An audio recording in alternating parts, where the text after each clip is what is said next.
Bien, seguimos con las nuevas dinámicas de estas conferencias. Vamos a comenzar con, bueno, en este caso no vamos a comenzar con la paracha Baera, la paracha es de las Haftarae, Yeshayá 33:17 al 34:12.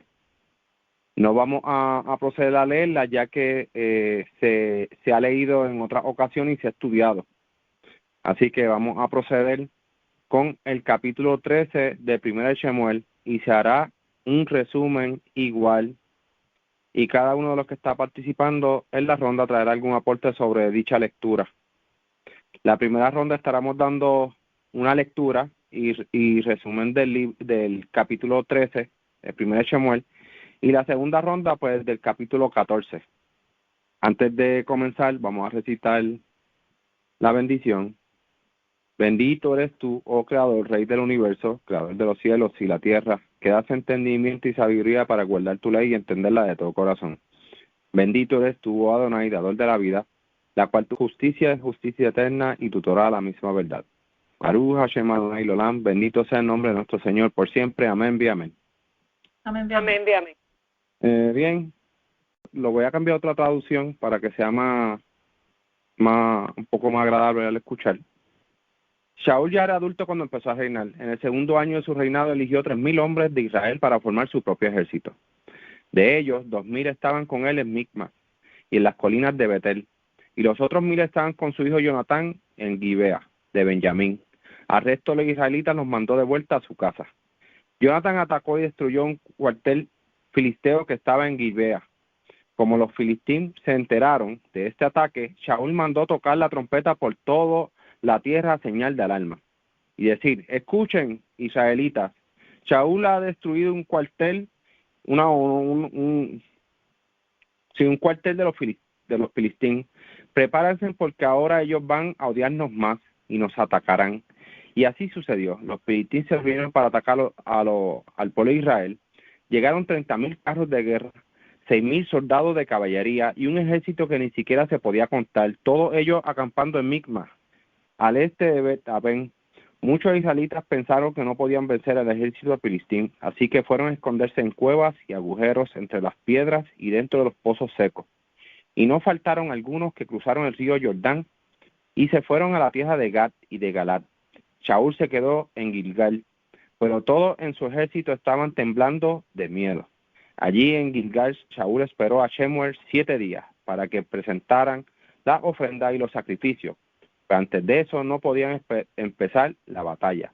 Pero al ver Shaul que Shemuel no llegaba y que los de su ejército comenzaban a huir, ordenó: tráigame los animales y las ofrendas de paz que vamos a presentarle al Creador. Y Shaul mismo presentó la ofrenda. Todavía no terminaba de ofrecerlas cuando Shemuel llegó.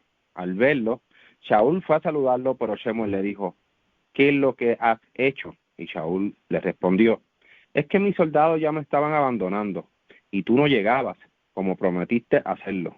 Por eso tuve que presentarle las ofrendas para pedir la ayuda del Creador. Además, los filisteos ya estaban en Micmas, listos para venir a Gilgal y atacarme. Pero Shemuel le dijo: estás loco.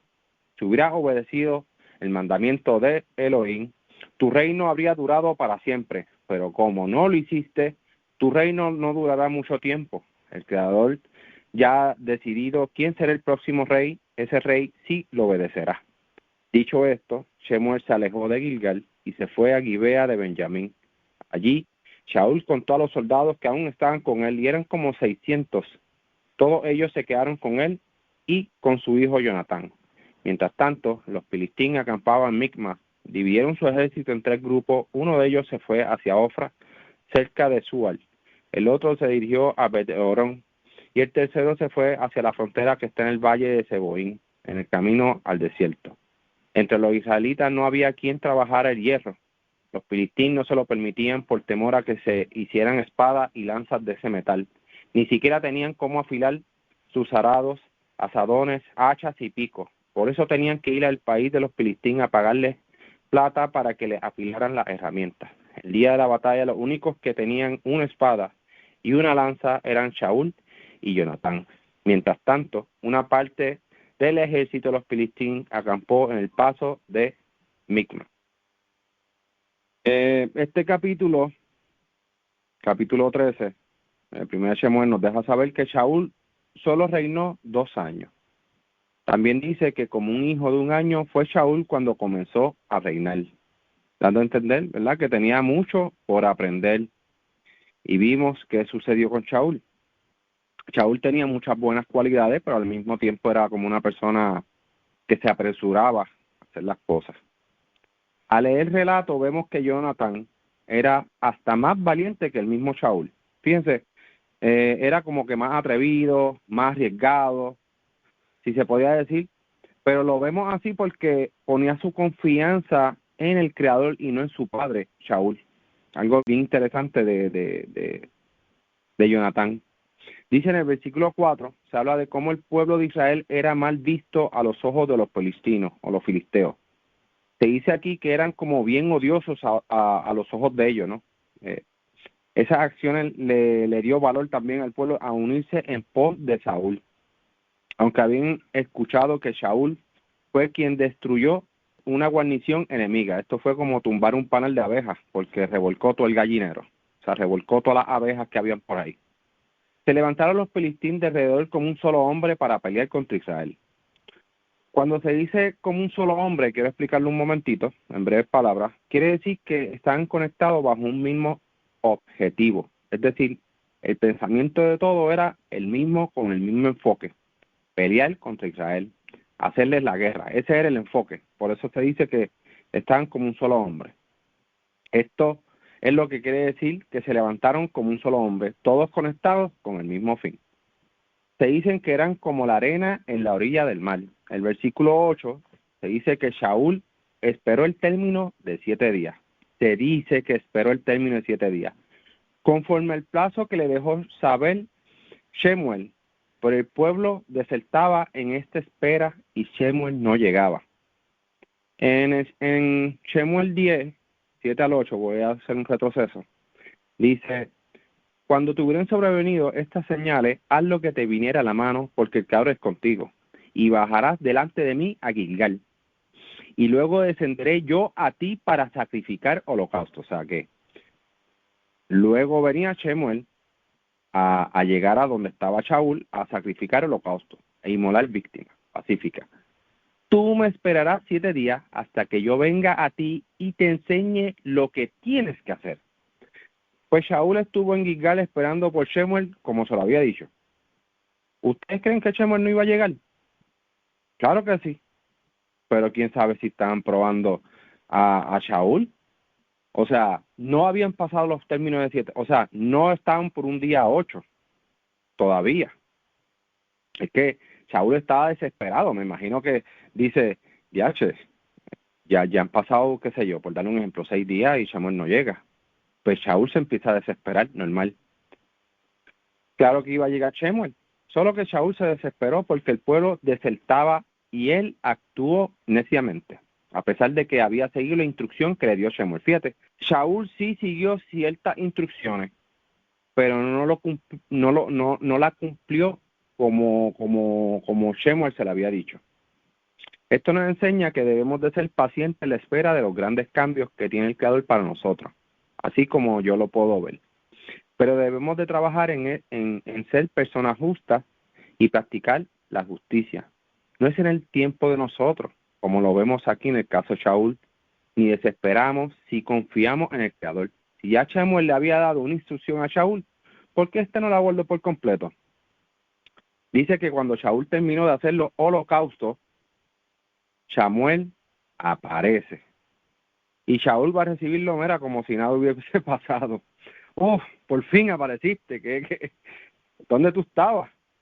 Shaul le da la excusa de todo lo que había experimentado mientras él no venía, pero esta excusa no lo ayudó mucho que digamos. Vemos que Shemuel le deja saber, actuaste neciamente, le deja saber también que ya el Creador no va a confirmar su reino sobre él, así que y Shemuel se va disgustado. Dice aquí Mishlei 19:3, la necedad del hombre extravía su camino e irrita su corazón contra el Creador. Y eso fue lo que pasó con Shaul. ¿Pero en qué falló Shaul? Si se fijan en el capítulo 10, 8, retrocediendo un poquito para atrás, hay una instrucción específica. ¿Quién es el que hará los sacrificios y holocaustos? El sacerdote, no el rey. Shaul no tenía Shaul tenía que esperar la instrucción de Shemuel, que él iba a dar, Shemuel lo que iba a proceder. Y Shaul no esperó. Shaul no siguió el obedecer. Es por eso que en varias veces Shemuel le remarca que es mejor obedecer que hacer sacrificio, que el Creador no se contenta de los sacrificios, sino de la obediencia. Mas ya no será confirmado el reino sobre Shaul porque no guardó el mandamiento. Hermanos, mira, la obediencia es todo lo que nosotros tenemos para darle al Creador. El Creador no se contenta ni de los sacrificios, ni de los holocaustos, ni de las víctimas, ni del cebo, ni de los tantos animales. El Creador no se alegra de eso, ni se contenta de eso. El Creador se contenta de la obediencia. Así que debemos de guardar diligentemente los mandamientos que el Creador nos ha dado por medio de Moshe. Todo está escrito. Seamos prudentes y utilicemos el sentido común para ponerlos por obra. Si se fijan, en el versículo 14 dice capitán de su ejército, o sea que este tal rey de Israel iba a ser como un capitán sobre los hijos de Israel, como un príncipe más bien. Nagid es también llamado como príncipe, jefe, capitán o líder. El Creador siempre será el rey. Eso es algo que eso no se va, eso es fijo. El Creador es el rey de todo, rey soberano. Nosotros vamos a ser líderes, capitanes, guías, etcétera, etcétera. Una vez se va Shemuel, Shaul cuenta un ejército de pocos números en comparación con lo que tenía en un principio. En el versículo 17 salen los escuadrones de los Filistín a destruir la tierra en ejércitos divididos entre tres. Se dice que los únicos guerreros eran los Filistín, que en Israel no se conseguía uno, ya que estos Filistín buscaban tener el control por si en algún momento el pueblo se rebelara. Estos no tuvieron la oportunidad de ir donde un herrero a hacer armas y acudir a los Filistín. Esto me acuerda el control que tenían los hijos de, o sea, en Misraim, que tenían como que todo bien controlado para que Israel no se pudiera rebelar y no pudieran hacer nada. Pues mira, así los filisteos se encargaron de que no hubiese herreros en la tierra, allí en la tierra de Israel, sino que ellos tenían el control, por si en algún momento se iban a ir en contra de ellos, no pudieran hacer armas. Así que es bastante interesante, ¿no? Lo único guerrero eran los filisteos. Voy a seguir con una ronda por si alguien más tiene algo que decir del capítulo 13 de Primera Samuel. Adelante, Ilian. Bueno, yo creo que ya lo resumiste todo y lo único que puedo recalcar es lo que se menciona, lo que mencionaste sobre lo de la desobediencia de Saúl, el hecho de que Saúl fue una persona impaciente, una característica que le trajo desventaja. Otra cosa muy interesante fue la inteligencia de los filisteos en el hecho de haber desarmado al pueblo. El pueblo estaba se estaba yendo porque estaban temerosos y estaban huyendo porque no estaban armados y se hacían la pregunta de cómo vamos a luchar contra este pueblo tan organizado y unido si no tenemos ni siquiera cómo defendernos. Y vemos pues la desesperación de Saúl, y dentro de esa desesperación y esa falta de paciencia, el error craso que le cuesta, ¿verdad?, su reinado futuro, porque pues se le es quitado, porque Samuel se lo dice, le dice a causa de lo que hiciste ya no va a haber, tu descendencia no va a seguir siendo, ¿verdad?, parte de la heredad del reino.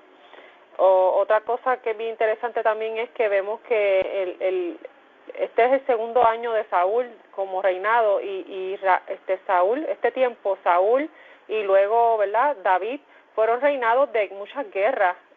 Israel todavía estaba en un proceso donde tenía que estar peleando y luchando contra sus enemigos que les rodeaban. Y es bien interesante ver las dos dinámicas de estos dos reyes, cómo el Creador los prosperaba en cuanto a lo que era la guerra. Otra cosa que me llama mucha atención es que pues hay personas que se dejan llevar solamente porque el Creador es bueno, misericordioso, de amor y todo lo positivo, pero también hay que ver que el Creador también dice que Él es el Rey de los ejércitos, o sea, el Dios de los ejércitos. O sea, Elohim es un rey de guerra, es un Dios de guerra también. Y vemos más adelante, ¿verdad? Vamos a ver cómo el Creador mismo actúa conforme a ¿verdad?, el pedido del pueblo, porque el pueblo pues está asustado, temeroso, y Él hizo un juramento con ese pueblo y los defiende y los protege de sus enemigos. Y nada, eso es lo que quería comentar. Gracias. Gracias, Ilian. Gracias por el aporte. Sigamos con la ronda con Minerva. Adelante, Minerva. Sí, algo bien breve que habías dicho, sí, del mismo Saúl, como que aquí él no sigue la voluntad del Eterno, esperando por el profeta Samuel. Pero vemos como Samuel viene y amonesta a Saúl, cómo esa relación de rey y profeta existía, y entonces como que el rey recibía amonestación del profeta, y vemos que ahí Saúl la recibió, y entonces como él le dice que ha cometido una necedad y que no ha guardado el mandamiento del Eterno, que él te ordenó, pues ahora hubiese establecido el Eterno tu reinado sobre Israel para siempre.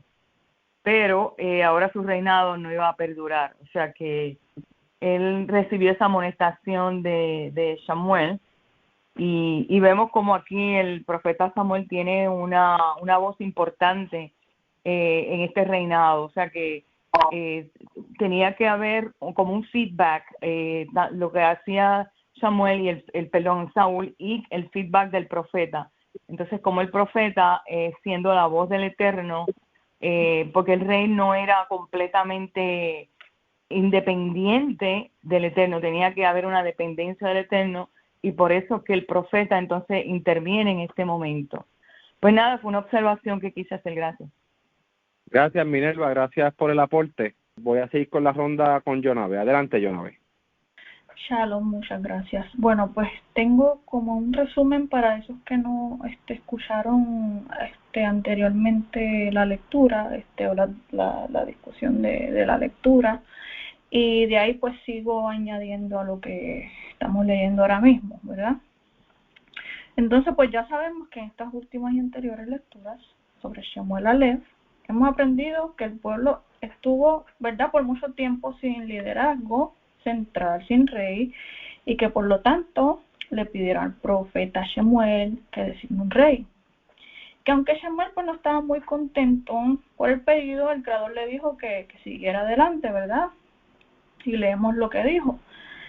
Le dijo el Creador a Shemuel: oye la voz del pueblo en todo lo que te digan, porque no es a ti a quien rechazaron, sino que a mí me han rechazado para no reinar sobre ellos. Entonces, seguimos adelante. Tenemos que pensar en que un rey, ¿verdad?, debía de ser, no podía ser, un rey del pueblo no podía ser como un rey de todas las naciones. O sea, debería ser un modelo que representase el ideal, ¿verdad?, al creador, a la ley del creador, etcétera, etcétera. Y nos vamos un poquito más allá. Si vamos a Deuteronomio 17:16 al 20, dice: solo a él, ¿verdad?, entre comillas, el rey, no deberá tener para sí caballos en exceso, sino deberá tener para sí demasiadas mujeres, y no deberá tener para sí plata y oro en exceso. Y deberá hacer que cuando él se siente sobre su trono real, deberá escribir para sí 2 copias de esta Torá. Ella estará con él y él deberá leerla durante todos los días de su vida. de forma que aprenderá a temer al Creador su Dios, para guardar todas las palabras de esta Torá. Ahí está, para guardar todas las palabras de esta Torá, para que su corazón no se vuelva arrogante por sobre sus hermanos. Entonces, ese era el ideal de un rey. Y ahora, en lo que estamos leyendo, ¿verdad?, vemos cuál fue el problema de Saúl. Dice, entonces Samuel dijo a Saúl, locamente has hecho, no guardaste el mandamiento del Eterno tu Dios, que él te había intimado, porque ahora el Eterno hubiera confirmado tu reino sobre Israel para siempre. Mas ahora tu reino no será durable, ¿verdad? El Eterno se ha buscado varón según su corazón, al cual el Eterno ha mandado que sea capitán sobre su pueblo, por cuanto tú no has guardado lo que el Eterno te mandó. Entonces vemos ahí claramente, ¿verdad? El rey tenía que guardar todas las palabras de la Torah, tenía que ser un hombre que acatase todo lo que el Creador le pidiera, ¿verdad? Y aquí vemos que Saúl ya erró en eso. Entonces decimos, ¿para qué el pueblo quiere un rey o un líder?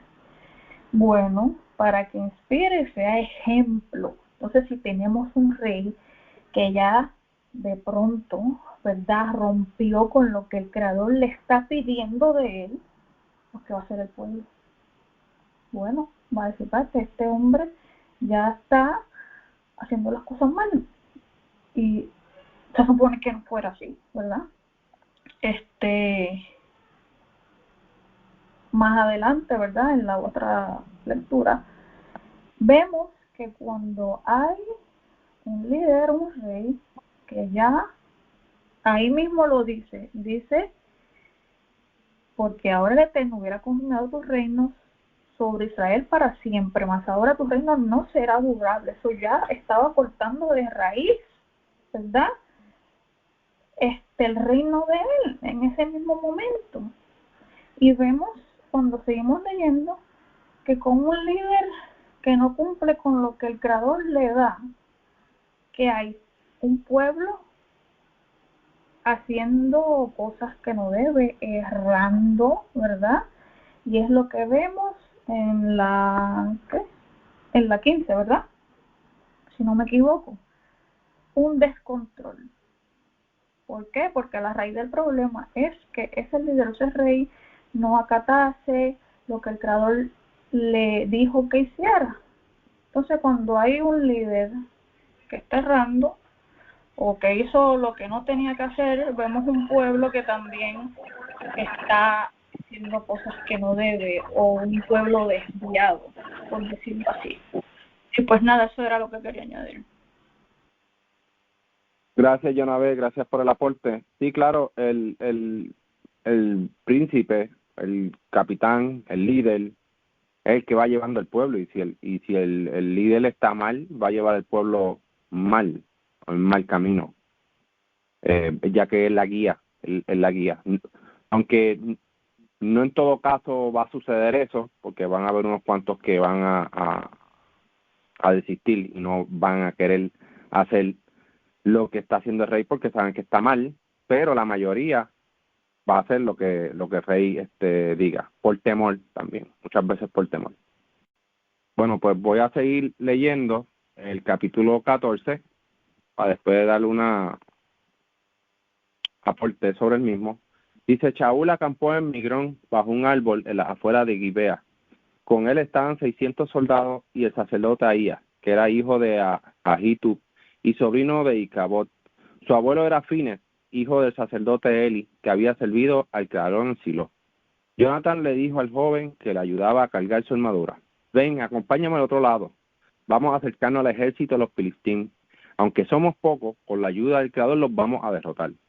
Su ayudante le respondió, haga usted lo que mejor le parezca. Por mi parte, yo lo apoyaré en todo. Jonathan se fue sin que nadie lo supiera, ni siquiera su padre.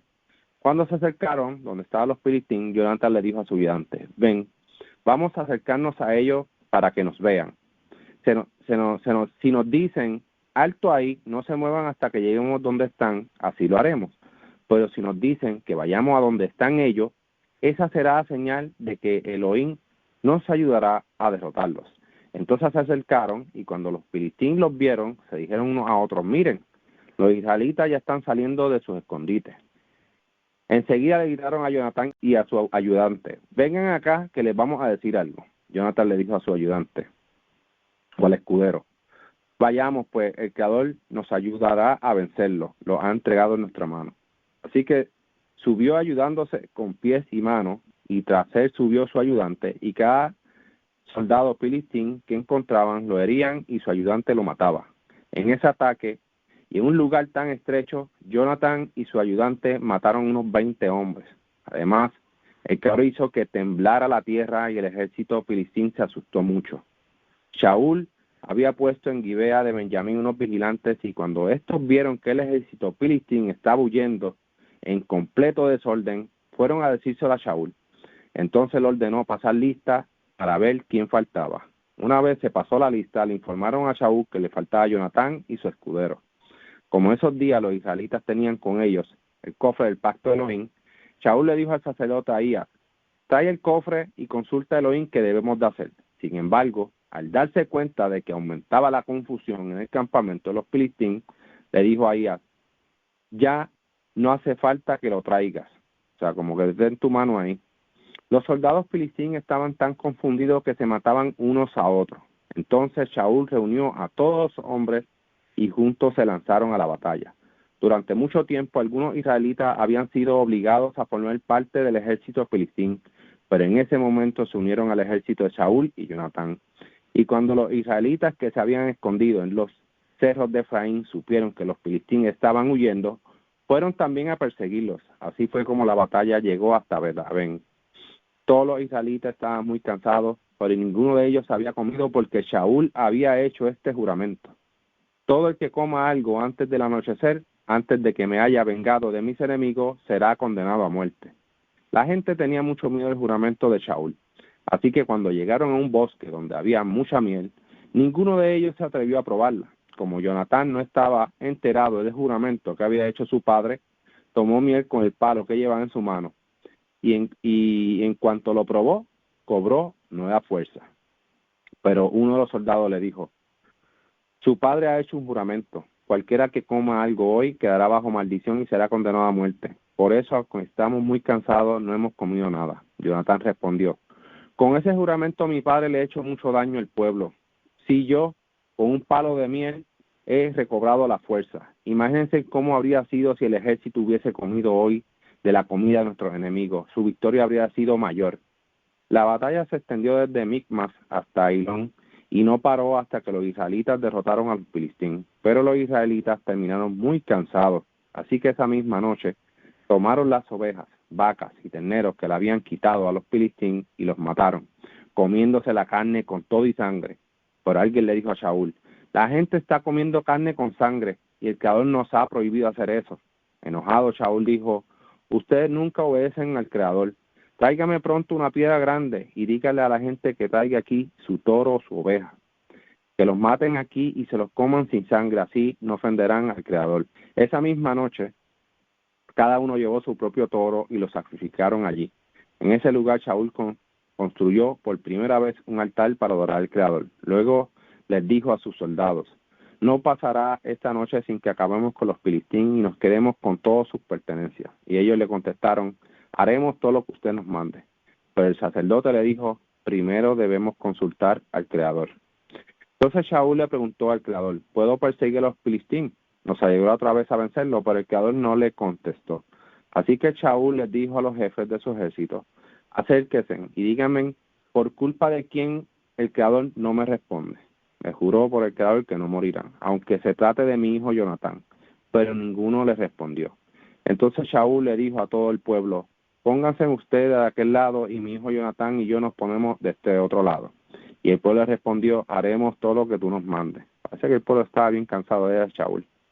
Shaul le echó suerte y le pidió al Creador de Israel: dime quién tiene la culpa, si Jonatán, el pueblo o yo. La suerte recayó sobre Jonatán y Shaul, de modo que el pueblo quedó libre de culpa. Entonces Shaul dijo: ahora echemos suerte entre Jonatán y yo.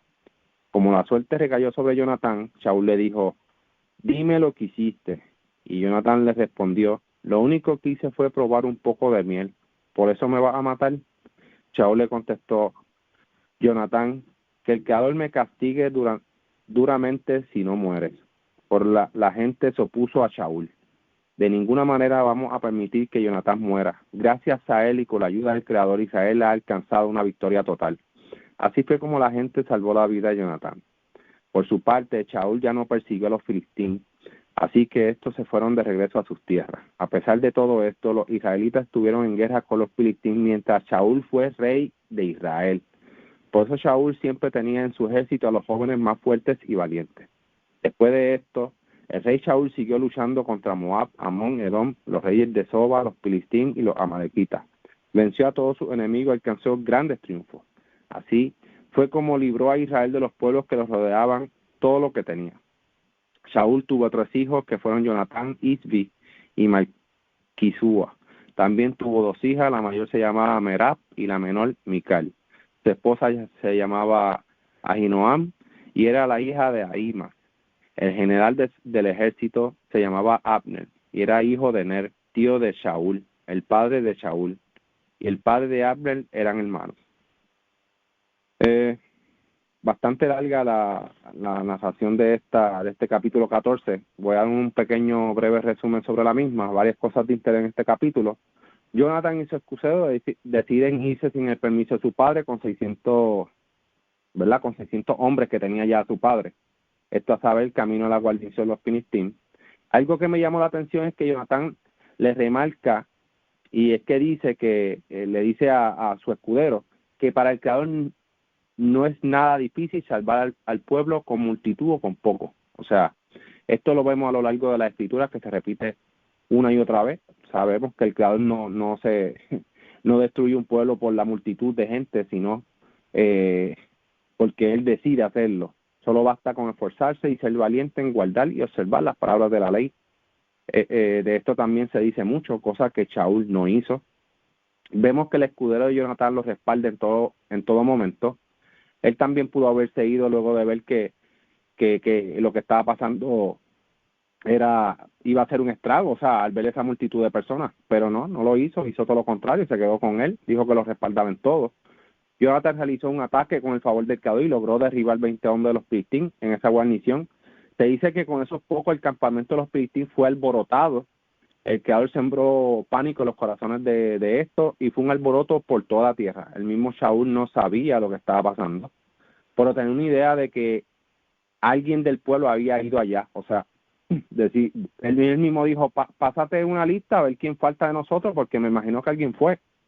El pueblo filisteo se estaba dispersando. Saúl manda a hacer un conteo dentro de su ejército y faltó Jonatán y su escudero. Una vez Saúl manda al sacerdote a buscar el arca, a ver que el pueblo filisteo se va dispersando, manda a retraer la mano del sacerdote a que no la traiga. Esto a saber que Saúl no sabía lo que estaba sucediendo, hasta que comienza a ver con claridad que se va viendo una brecha en el pueblo enemigo. Dice el versículo 20 que los filisteos tenían una enorme confusión tan grande que la espada se volvía sobre su compañero, y los israelitas que se habían aliado a los filisteos, o sea, que estaban obligados a que estuvieran en el ejército, que estaban a su alrededor, se tornaron en su contra y se unieron a los que andaban con Saúl y Jonatán. Los que estaban escondidos salieron a pelear, pero Saúl hizo un juramento. Hizo ese juramento, le fue bien mal a Saúl, diciendo, maldito sea el hombre que comiera alimento antes de que caiga la noche y yo me vengue de mis enemigos. Miren, un ejército tan grande peleando a una magnitud y no cayó la noche y no han comido, se sabe que eso me acuerda el relato de aquel que abre la boca y sale su hija a recibirlo, como que él mismo se arrepiente por como que yo he hecho. Pues algo así pasó aquí. Al menos Jonatán no sabía del estado de juramento que había hecho su padre, y por eso es que lleva miel a su boca y se le abre los ojos. El mismo Jonatán reconoció que su padre ha llevado un problema al pueblo por apresurarse en las cosas, en los negocios estos de reino. Vemos que Saúl utiliza el tumim y cae la suerte sobre su hijo Jonatán.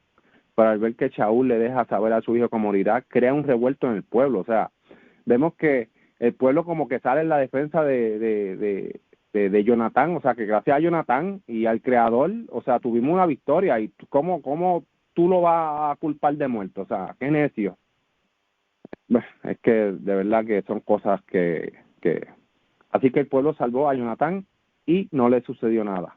Vemos que Shaul luego de esto asegura su reinado, pero un reinado cojo, es lo que le llama un reinado cojo, por sus decisiones y porque el creador tampoco lo respondía, o sea, lo había abandonado. Se dice que en el tiempo de Shaul siempre hubo guerra contra los filisteos, los 2 años que estuvo en el reinado, o sea, el creador no le dio descanso. Hay algo que quiero recordar, y es que para el creador no hay nada imposible.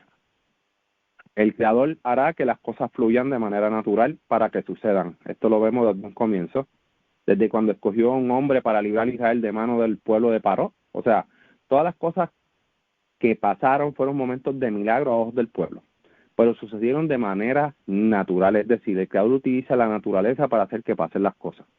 La Torá hay que cumplirla sin agrego. Los milagros son eventos que suceden según la experiencia personal o experiencia de pueblo, lo cual es algo grupal. Debemos de ser cautelosos en cumplir lo que el Creador demanda de nosotros, estando nosotros en el exilio.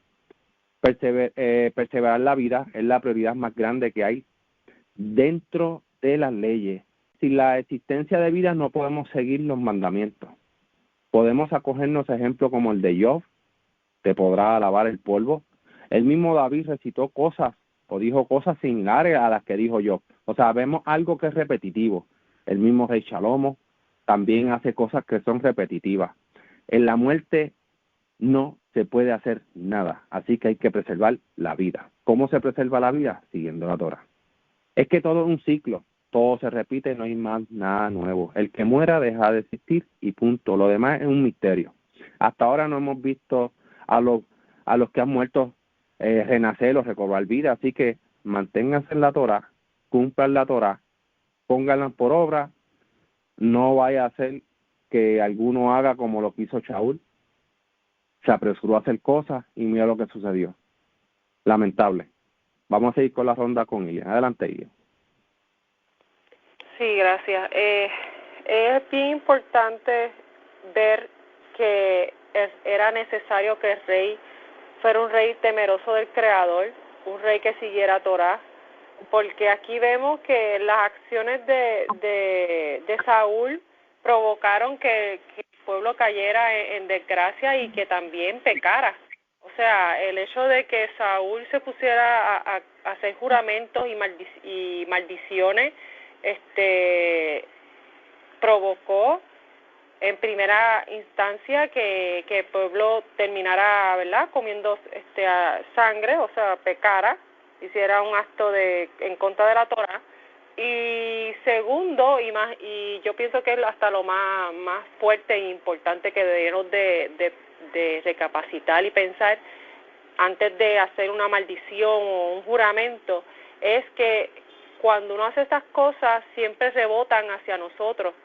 O sea, terminó afectándose él mismo y es algo que es real. He conocido personas que se pasan maldiciendo, que se pasan deseando el mal, que se pasan haciendo ese tipo de conductas así y terminan, se rebota hacia ellos, o sea, se terminan ellos afectados directamente por esa maldición. Y yo pienso que por eso hay que tener tanto cuidado de lo que hablamos, de lo que decimos, de lo que juramos, porque si es algo que es negativo, ¿verdad?, eso puede atraerse a uno mismo y terminar uno perjudicado, y aquí lo vemos claramente. Tú diste el ejemplo también que lo habíamos leído anteriormente del juramento que hizo este padre y la primera que sale la hija y le dolió, lloró.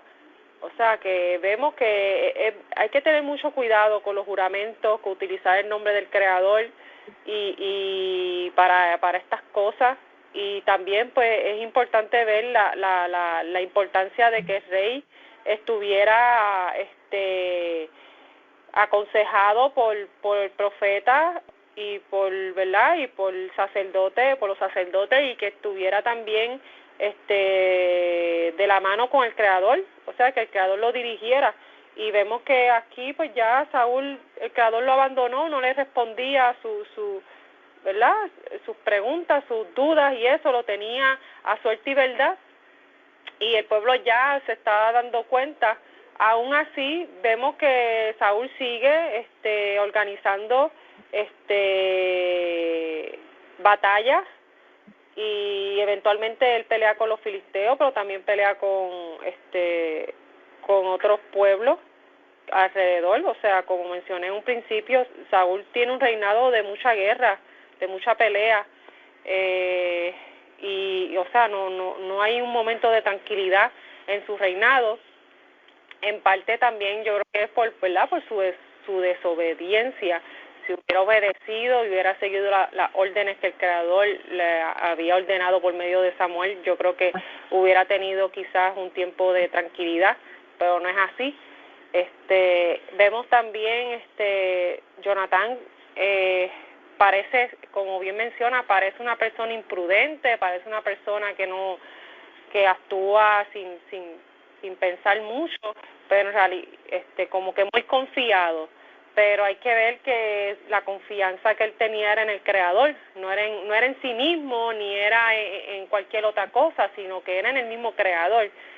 Y yo creo que, ¿verdad?, eso es algo que es de admirar, tener esa confianza plena en el Creador y saber cómo actuar, en qué momento, y él no, o sea, él era inteligente porque le dijo al escudero, si pasa esto, pues el Creador está con nosotros. Si no pasa, pues ya sabemos que tenemos que tener, ¿verdad?, precaución. O sea, que él también, me imagino que en esas cosas era un tipo de consulta al Creador para saber cómo proceder. Y nada, eso es lo que quería mencionar sobre esta lectura. Gracias. Gracias, Ilian. Gracias por el aporte. Vamos a seguir con la ronda con Minerva. Adelante, Minerva. Sí, el capítulo es bastante extenso y tiene varios temas. Obviamente el tema principal es la guerra aquí de Israel contra los Pelishtim en manos de Saúl, que sí ocurre una victoria, pero la victoria viene más bien a base de otras personas, porque aquí te puedo decir que la victoria vino a través de Jonatán, no en sí de Saúl, porque si no hubiese sido por la decisión que tomó Jonatán, no hubiesen adquirido cierta ventaja sobre el pueblo enemigo. Entonces vemos aquí en este capítulo 14 cómo aparece el Cohen con el arca. En el 13 vimos a Samuel con el espíritu profético y cómo el profeta entra también en esa dinámica con Saúl, que es el rey. Aquí vemos entonces en el 14 que en el verso 3 dice que Ahiyá, hijo de Ahitub, hermano de Abot, hijo de Pinehas, hijo de Eli, el Cohen, habla del Cohen, del Eterno, en Shiloh, que portaba el éfod. Sabemos lo que es el éfod. El éfod era como un pecherín que ellos utilizaban con las 12 piedras, y lo utilizaban para, ellos al tocar esas piedras, pues ellos emitían cierto mensaje al pueblo. Era como una transmisión directa hacia el pueblo, algún mensaje que tenía para el pueblo el sacerdote, y por este medio vemos muchas veces como al ellos portar el arca, pues ellos ganaban cierta guerra porque oían la voz directa a través del Cohen. Pero entonces aquí dice que él portaba el éfod, o sea, que nos dan este detalle importante. En otras palabras, dan cierta atención a ese éfod y el papel que jugaba en el Cohen. Entonces el pueblo no supo que se había ido Jonatán, porque entonces él manda a hacer como un cierto tipo de contar, y se dieron cuenta que no estaba Jonatán. Entonces vemos aquí y cómo Jonatán y el que portaba las armas formulan una señal divina, y a través de esa señal divina obtienen cierta victoria con cierto número. Entonces luego de ahí Jonatán y su paje entran al campamento de los filisteos. Entonces luego de eso vemos aquí cuando él pasa revista, Saúl pasa revista y el contaje, y entonces vieron que faltaba aquí Jonatán y su paje. Entonces habla también el versículo 18, dice: entonces dijo Saúl a Elías acerca del arca del Eterno. Otra vez hace referencia al arca del Eterno, porque estaba el arca del Eterno en aquel día junto con los hijos de Israel. Entonces, una vez comienza Saúl a hablar al Cohen, que el tumulto que había en el campamento de los filisteos iba aumentándose, o sea, entran en una confusión entre ellos mismos. Entonces le dice Saúl al Cohen: retira tu mano. Entonces, ¿por qué esto es importante? Retira tu mano. Mucho de las traducciones, de las interpretaciones, dice que cuando él habla de retirar tu mano, se estaba refiriendo que en ese momento quizás el Cohen estaba presto a tocar el Josén, lo que es las piedras, las 12 piedras, para recibir algún mensaje, pero él dice: retira tu mano. Entonces, en ese momento, cuando él le dice retira tu mano, que ocurre este aumento de confusión en el pueblo, dice que se agrupó Saúl y todo el pueblo que estaba con él y vinieron a la batalla. Es aquí que estaba la espada de cada uno de los filisteos en contra de su compañero. En otras palabras, entre ellos mismos comenzaron a matarse, pues había una confusión muy grande. Entonces los mismos israelitas que estaban como que estaban con el mismo pueblo de Filistín, porque quizás habían sido esclavos de ellos, comenzaron a unirse a Israel. Entonces aquí ocurre otra mala instrucción de Saúl, cuando le instruye al pueblo que no coman, que van a ser muertos el que comiera. En otras palabras, él estaba como decretando un ayuno en medio de una batalla, que esto no era sabio para el pueblo. Entonces, ¿qué pasa? Que en ese no era el momento de ayunar, el momento de abstenerse de comida. Entonces, si nos referimos una vez más hacia atrás, cuando Moshe está dirigiendo al pueblo y se para enfrente del Mar Rojo, ellos se confundieron y dijeron: ¿qué vamos a hacer ahora? Tenemos los egipcios detrás de nosotros y tenemos el mar delante de nosotros. Y entonces comienza el pueblo como a divagar. Y en otras palabras, que le dice la instrucción, el Eterno le dice a Moshe: levanta tu vara. No es el momento, en otras palabras, no es el momento de orar ni confundirse, sino levanta tu vara. Entonces, aquí no era el momento de ellos dejar de comer, sino que más bien lo que hizo Jonatán fue con la misma vara, él come de la miel. Entonces, esa miel le produce a él una energía para seguir batallando. Entonces, aquí vemos cómo, aunque él sí tenía el arca, al proferir una orden que iba a perjudicar al pueblo, entonces el pueblo se va a confundir. Por eso entonces el pueblo, cuando él se da cuenta que había sido Jonatán el que iba a morir, pues entonces el pueblo evitó esa muerte. Entonces cuando ve que el pueblo comienza a comer, dice que comió sobre sangre, estaban comiendo de todo ese botín inmundo, causa al pueblo a pecar, o sea, causa al pueblo a cometer un error. Y aquí vemos cómo esto fue un efecto dominó. Y entonces luego él se da cuenta y entonces le dice que no, que vamos entonces a ofrecer estos sacrificios de una forma adecuada. Y entonces aquí dice en el versículo 27, pero Jonatán no había oído cuando su padre juramentó al pueblo y extendió la punta de la vara que tenía en su mano y la mojó en la caña de la miel y devolvió su mano en su boca y se aclararon sus ojos. O sea que le causó un efecto muy positivo. Entonces vemos como sí, la orden que dio, ahí fue que falló Saúl, en la orden que dio no era el momento para un pueblo que está batallando, un pueblo que está en contra de un enemigo y el enemigo es poderoso.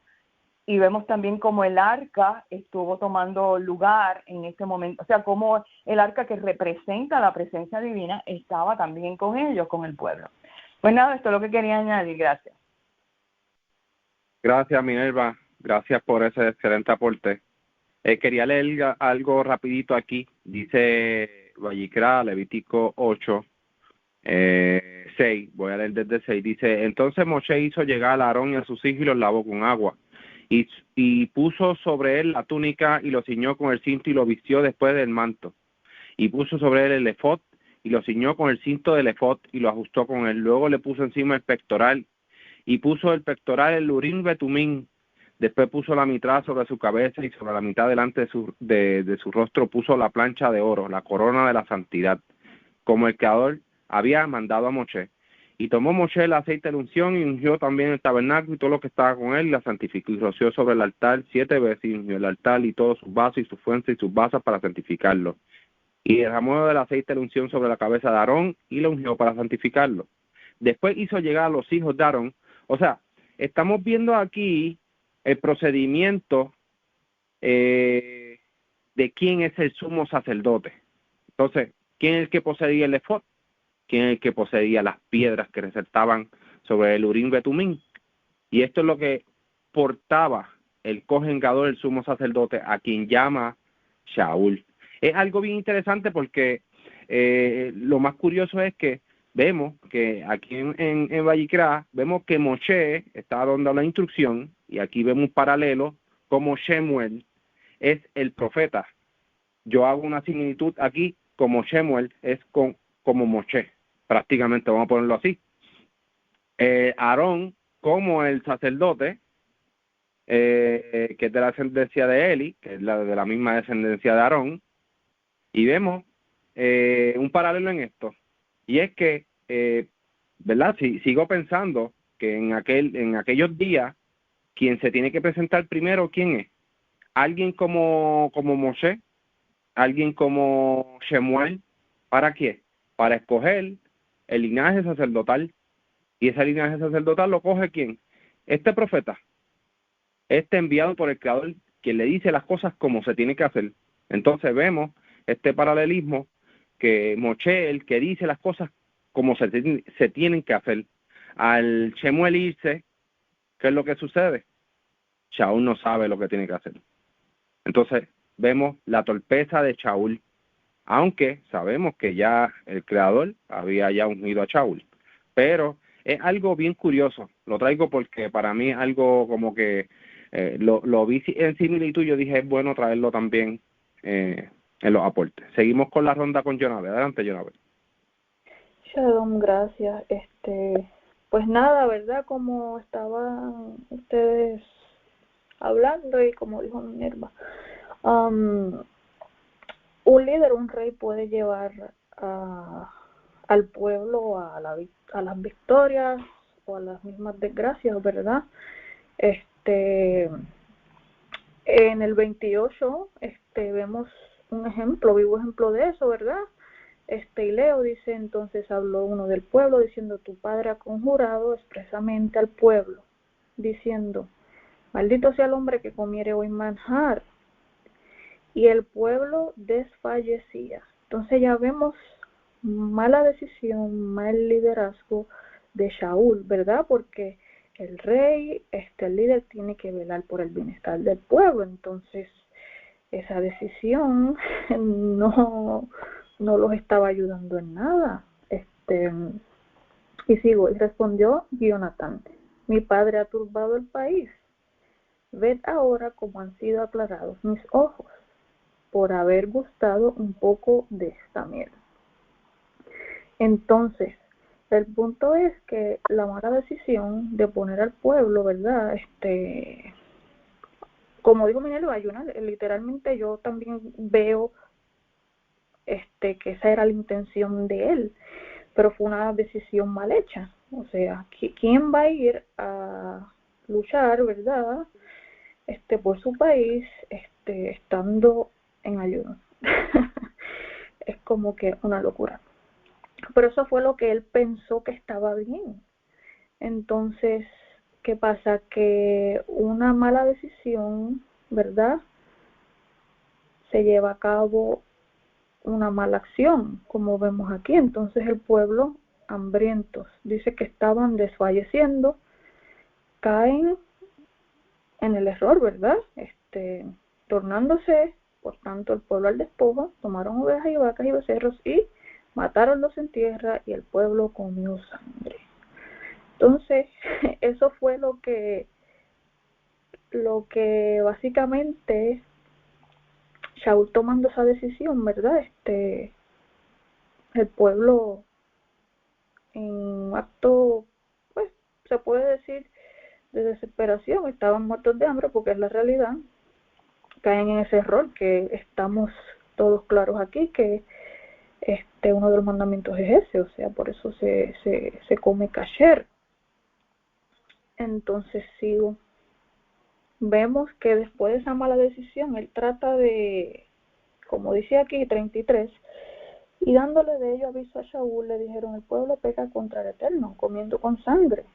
Y él dijo: vosotros habéis prevaricado, pero dadme ahora acá una grande piedra. Y Shaul tornó a decir: esparcíos por el pueblo y decidles que traigan cada uno su vaca y cada cual su oveja, y degollarlos aquí y comer. Básicamente él estaba tratando de enmendar ese error que habían cometido todos ellos al comer sangre, y pues lo estaba, ¿verdad?, buscando enmendarlo, haciendo, o sea, ¿cómo se dice? Estaba llevando a cabo, ¿verdad?, la degollación de estos animales para presentárselos al Creador, para pedir perdón por eso, ¿verdad? Y otra cosa aquí que puedo añadir más es que dice: más el pueblo dijo a Shaul: pues de morir Jonatán, el que ha hecho esta salud grande en Israel. Entonces, que ellos veían como que el error que cometió Shaul, ¿verdad?, pues Jonatán como que en cierta manera lo arregló, porque ayudó al pueblo, y ellos veían a Jonatán con buenos ojos porque los ayudó. Entonces, en cierta manera, como que interceden, le piden al Creador. Y dice, el pueblo dice: no será así, vive el Eterno, que no ha de caer un cabello de su cabeza en tierra, pues que ha obrado hoy con Dios. Así libró el pueblo a Jonatán para que no muriese. Y pues nada, muy interesante, ¿verdad? Porque la toma de decisiones en todos los casos, en todas las áreas de nuestra vida, es muy importante, porque nos pueden llevar a victorias y también a desgracias extremas. Y esto es un gran ejemplo de eso. Y pues nada, eso era lo que quería añadir. Gracias, Jonave, por el aporte. Bastante interesante lo que has mencionado. El pecado prácticamente fue de Shaul. O sea, el que el pueblo comiera sangre con carne. La idea loca fue de Shaul, o sea, por el juramento ese loco que hizo. Por eso es que el mismo Jonatán dijo: mi padre está llevando las cosas mal. O sea, o sea, Shaul no tenía una guía, no tenía un respaldo. Estaba haciendo las cosas, y como se dice en el principio, Shaul estaba comenzando prácticamente a reinar, era como un niño. ¿Alguien más, algún aporte adicional? Bueno, pues si no, les deseo a todos Shavuot Tov. Shavuot Tov.